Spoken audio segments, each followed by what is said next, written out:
Bien-aimés dans le Seigneur, Shalom. Rhapsodie des réalités du mercredi 22 juillet 2026.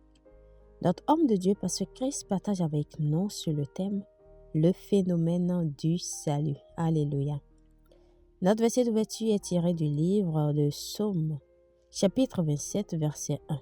« L'Éternel est ma lumière et mon salut. De qui aurais-je peur? L'Éternel est le soutien de ma vie. De qui aurais-je crainte? Gloire à Dieu. » Quelle déclaration d'une vérité extraordinaire. L'Éternel est ma lumière et mon salut. Avez-vous remarqué que David ne l'a pas appelé son sauveur, mais son salut? C'est tellement puissant.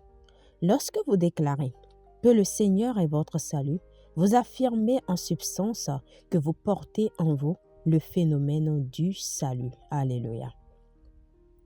Cela signifie qu'avant même de rencontrer une difficulté, vous avez déjà la solution.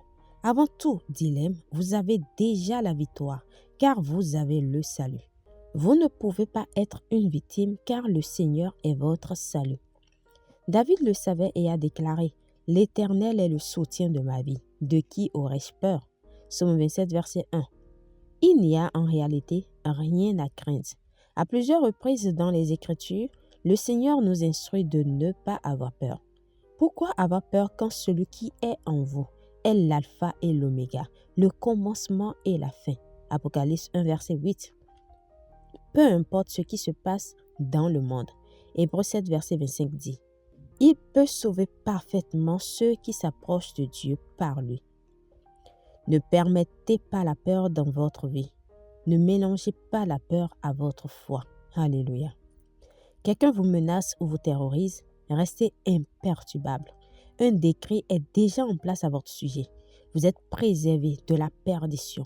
Vous êtes séparé de tout ce qui blesse ou vous entrave. Car Dieu a tant aimé le monde qu'il a donné son Fils unique, afin que quiconque croit en lui ne périsse point, mais qu'il ait la vie éternelle. Jean 3, verset 16.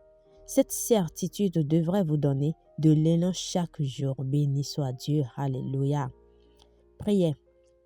Je marche en pleine conscience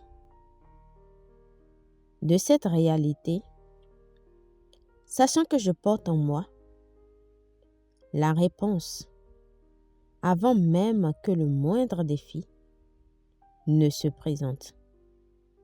La peur n'a pas sa place en moi, car ma vie est assurée en toi et je vis toujours dans la victoire. Je suis courageux, inébranlable, préservé et affermi dans ton salut. Au nom de Jésus. Amen. Pour une étude approfondie, nous lisons Ésaïe 12, verset 2, 2 Timothée 1, verset 7, Psaume 118, verset 14. À présent, nous aimerions vous donner l'opportunité de naître de nouveau, de recevoir le Seigneur Jésus-Christ comme votre Seigneur, Maître et Sauveur. Alléluia. Si vous croyez en Jésus-Christ, faites cette prière de tout votre cœur et vous recevrez la vie éternelle. Et le Seigneur deviendra votre salut. Alléluia. Faites donc cette prière de tout votre cœur et de manière à vous entendre.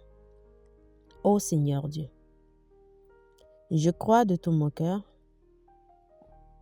en Jésus-Christ, Fils du Dieu vivant. Je crois qu'il est mort pour moi et que Dieu l'a ressuscité des morts. Je crois qu'il est vivant aujourd'hui. Je confesse de ma bouche que Jésus-Christ est le Seigneur de ma vie à partir d'aujourd'hui. Par lui et en son nom, j'ai la vie éternelle. Je suis né de nouveau. Merci Seigneur d'avoir sauvé mon âme. Je suis désormais un enfant de Dieu. Alléluia.